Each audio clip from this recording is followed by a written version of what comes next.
Welcome back to me TV. నేను మీ స్వాతి. అనకాపల్లి జిల్లా నర్సీపట్నం నియోజకవర్గం నాథవరం మండలం తాండవ జలాశయం నుంచి 2400 క్యూసెక్కుల నీటిని సిల్పే గేట్ల ద్వారా సముద్రంలోకి విడుదల చేశారు.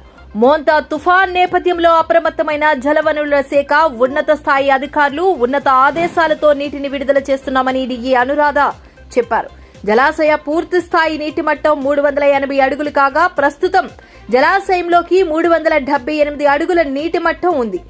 మోంతా తుఫాన్తో భారీ వర్షాలు కురుస్తాయని వాతావరణ శాఖ హెచ్చరికతో ముందు జాగ్రత్తగా నీటిని సముద్రంలోకి విడుదల చేశామని ఆమె తెలిపారు.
ఉండండి నిరంతర వార్తా స్రవంతి మీ టీవీలో.